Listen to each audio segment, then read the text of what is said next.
enggak gitu loh. Tapi dengan gambaran seperti ini Pak Irfan, saya yakin teman-teman saya mau Pak Irfan. Ya, ya. Berapa orang berarti Pak Sony sekitar kalian? 282. Ya, mudah-mudahan bisa ikut semua. Tapi perlu saya ingatkan lagi, sebenarnya nggak sampai di sini.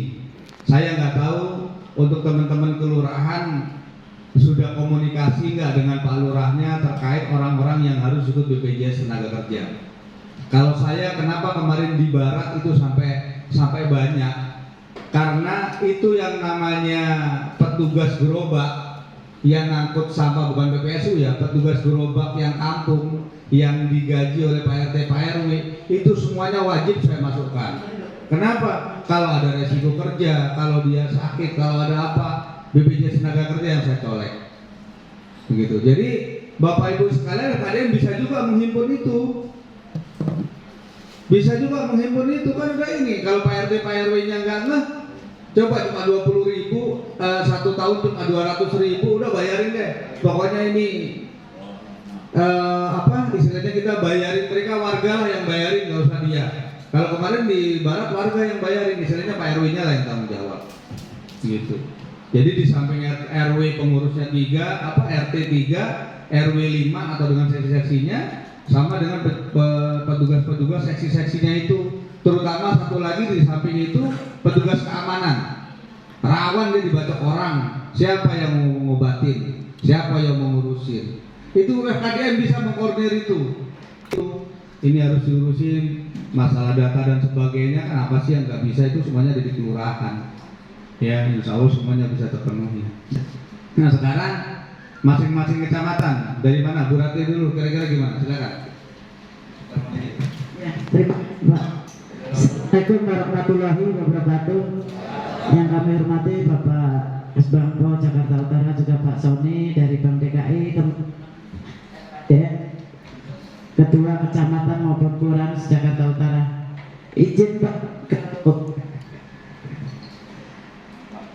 Halo Pak, izin kalau untuk mengenai pemotongan itu, kalau yang menanggung jawabnya ketua kecamatan atau ketua kelurahan itu agak berat Pak. Izin untuk Pak, karena 9 orang tidak sama. Karena pernah kami jalani, kami di FKDM udah 15 tahun jalan. Ada anggota yang bayar, ada yang enggak. Itu menggampangkan Pak, itu anggota kami Pak. Jadi ada 9 orang paling yang bayar, 4 orang, 6 orang, yang 3-nya enggak. Itu udah pasti Pak. Terus itu pun harus ditagih tiap bulan. Makanya ini ayo mohon arahan petunjuk dari Bapak bagaimana ini seperti apa gitu kan. Karena kendalanya itu nggak bisa kalau yang nanggung jawab itu ketua kecamatan, saya ya mohon maaf karena tahu persis gitu kan. Mungkin di kecamatan lain sama. Ada beberapa anggota yang susah juga, padahal uangnya nggak besar Pak. Betul. Gitu. Ya betul. Kelurahan Pademangan Barat ini sama sekali Pak malah nggak mau. Hanya ketuanya sama 3 orang, yang 4-nya nggak mau setor. Itu. Jadi izin Pak, itu mohon arahan aja petunjuk bagaimana, monggo kalau memang Bapak bisa menggali 9 orang itu pasti, ya saya siap. Tapi kalau saya untuk yang mintain ke anggota, nyerah Pak, saya maaf karena uang nggak seberapa, jadi ntar timbul saya emosi, dibacok lah. mau saya talangin saya siap. Tapi kan sebulan 2 bulan, ini kan tahunan. Kan gitu. Oke. Izin. Oke, makasih. Assalamualaikum warahmatullahi wabarakatuh. Makasih Bu Rati. Mantap. Begini aja, begini. Sekarang yang sudah masuk aja itu dulu yang didata. Jadi tetap ketuanya nanti tetap misalnya ketua dari kelurahan sendiri, kecamatan sendiri. Ibu misalnya di kelurahan ada 9 ya, yang kecamatan ya, yang kecamatan yang mau berapa. Nanti begini Bang Evan, itu kalau dia nggak dapat PKH dan sebagainya, BSU-nya aja kita pilihin, karena berarti dia nggak masuk. Iya, kita kasih contoh. Ini harus kasih contoh. Yang lain dapat, dia kagak dapat, jangan nyalain kita. Kamu juga nggak ikut kan begitu. Ada lah cara-cara kita lah untuk itulah. Gitu. Nanti dalam persepsi. Nanti Pak Irfan, ajan ya. Kita tunggu sebentar. Ajannya cepat. Aja, kita data dulu ya. Yang lain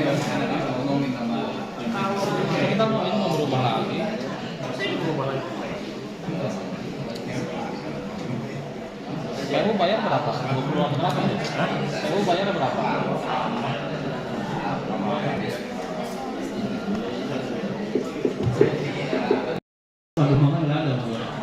Oke, kita mulai aja.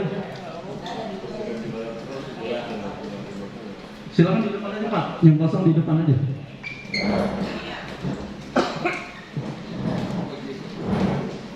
Assalamualaikum warahmatullahi wabarakatuh. Selamat siang, salam sejahtera bagi kita semua. Yang terhormat Bapak Ibu anggota FKDM, khususnya Ketua Sekretaris tingkat kota dan kecamatan, serta Ketua tingkat FKDM tingkat kelurahan se-Kota Amati Jakarta Utara. Terima kasih atas perhatian dan kehadiran Bapak Ibu pada hari ini. Oh, itu Pak.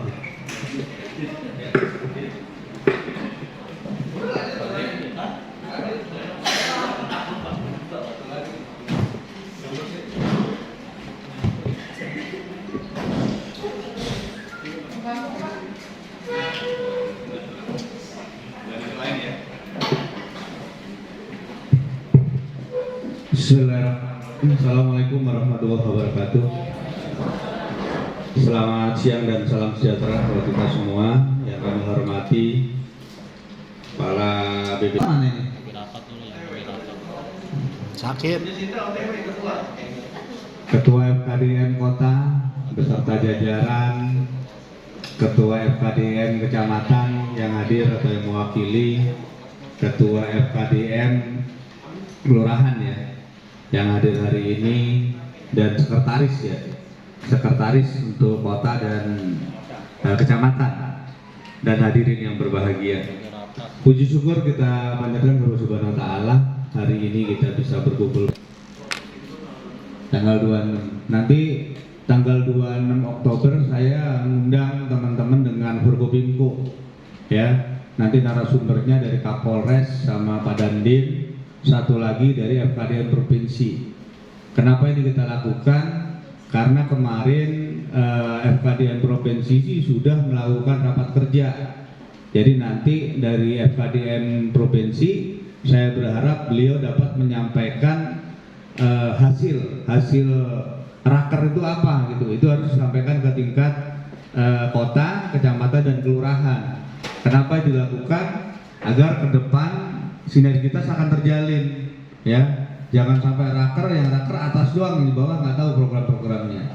Jadi insya Allah tanggal 26 ya, insya Allah tanggal 26 kita akan melakukan raker itu ya. Mudah-mudahan teman-teman nanti yang hadir di situ bisa hadir semua lah ya, karena ini memang program kita.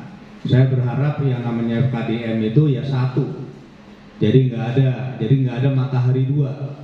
Matahari FKDM itu ada di Kesbang, hari harus ada di Kesbang ya. Jadi saya berharap ke depan sinergitas ya, persamaan persepsi. Jadi segala kegiatan ini harus kita jalankan dengan baik. Kemudian yang kedua terkait undangan hari ini memang terkesan mendadak, tapi saya pikir setelah saya koordinasi dengan pimpinan, kemudian saya koordinasi dengan BPJS dan Sostek ya, tenaga kerja, memang ada hal baiknya, memang ada beberapa yang simpul-simpul melakukan sinergitas. Harapannya ke depan ada sesuatu yang baik buat kita ya.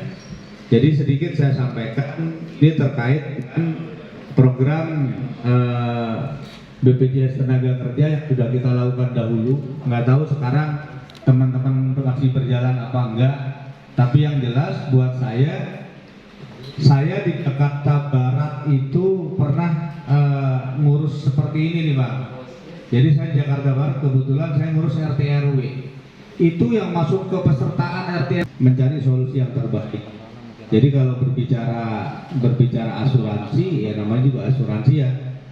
Tapi ini cukup penting lah buat kita, karena nilainya juga bulannya tidak terlalu besar, kita tidak terlalu berat. Kalau nggak kita pikirin ya, kita harus ikhlas.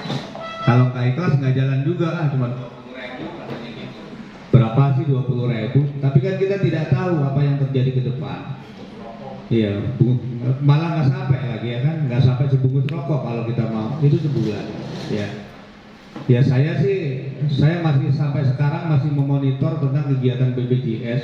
Itu yang di Medan kayaknya tuh udah berapa miliar tuh orang sakit itu. Jadi gini, ada orang sakit tuh yang di Medan itu sampai kalau nggak salah dia kepala cabang BCA kalau nggak salah itu sampai 42 M dia bayarin tuh oleh BPJS tenaga kerja karena kecelakaan kerja. Jadi kalau nanti teman-teman kerja, ada kerja misalnya teman-teman monitor, kemudian ada apa, mohon maaf nih, naudzubillah min dzalik ya. Itu udah nggak usah, Bapak tinggal koordinasi dengan saya tinggal neken dia. Ini pokoknya harus dibayar, gitu aja. Iya Bang, ya Bang ya. Itu aja. Jadi kalau namanya kecelakaan kerja di saat teman-teman lagi monitor, kemudian ada apa-apa dan sebagainya, perlu berobat harus ini minta kita. Nanti saya akan kejar BPJS tenaga kerja. Karena di Jakarta Barat saya cukup dekat sama teman-teman. Nah kemarin awalnya sih kadang-kadang nggak ada yang ngurusin Pak. Awalnya tuh nggak ada yang ngurusin, tuh bagian umum nggak ngurusin. Tapi setelah saya waktu itu PLT jadi kabak umum di Wali Kota Jakarta Barat, ada teman yang mohon maaf yang meninggal, kemudian ada kecelakaan. Ya alhamdulillah kita bisa urus. Sampai yang terakhir itu supirnya Pak Waki, kita minta kliniknya aja bener. Dia jatuh di rumah pasien, jadi ada kronologisnya lah. Ada kronologisnya itu bisa kita lakukan. Jadi ya ini kalau berbicara kembali lagi saya sampaikan ini perlu kesadaran dan keikhlasan. Saya yakin nggak semuanya mau, tapi kalau kita lihat manfaatnya, ya kita berdoa aja lah mudah-mudahan dengan 20.000 kita sehat terus. Amin. Itu harapannya, ya kan? Tapi kita bisa bantu saudara-saudara kita, ya. Kalau itu terjadi sama kita, ya itu bagian dari rezeki keluarga kita, gitu. Jadi intinya seperti itu. Nanti kita sharing, silakan nanti Pak Kepala dulu deh menyampaikan apa-apa yang memang harus dipakai teman-teman. Karena kalau saya lihat ini bukan hal yang baru, ini kita melanjutkan. Ya ini melanjutkan, ada simpul-simpul yang putus yang memang harus kita hubungkan kembali. Ya ketemu dengan teman-teman. Cuma saya hari ini mohon maaf sekali, saya jam 3 harus ada Zoom meeting Pak dengan direksi. Ya, jadi kalau saya sih kemarin juga hadir saya di mana? Puncak ya, Cimacan ya, akar provinsi ya, walaupun akar provinsi ya, tapi teman-teman FKDN ini memang udah lama Pak Kasuban ya, alhamdulillah komunikasi kita dengan teman-teman FKDN baik provinsi maupun khususnya wilayah Jakarta Utara itu ya cukup kondusif dan berjalan baik lah ya. Kita tidak ada, karena kita mencoba biasakan berdiskusi ya, menyampaikan apapun kondisi. Jalan baru itu tentu tidak semudah orang yang sudah tinggal menikmati gitu kan. Beberapa kondisi kita coba telaah dari surat Pak Kasuban dari Pak Kaban di awal ya, ternyata memang proses auto debit itu di Bank DKI juga sedang dalam pengembangan. Bayangkan dari 2017 proyek ini kita kerjasamakan, khususnya kemarin itu RTW, benar kata Pak Yunus tadi Pak, di barat ya semua wilayah sudah berjalan, tapi memang masalah kolektibilitasnya. Mengkolek, bayangkan Bapak Ibu harus membayar 20.800 tapi effortnya luar biasa gitu kan. Kadang-kadang bukan masalah besar kecilnya iuran, tapi kemudahannya juga. Nah itu yang menjadi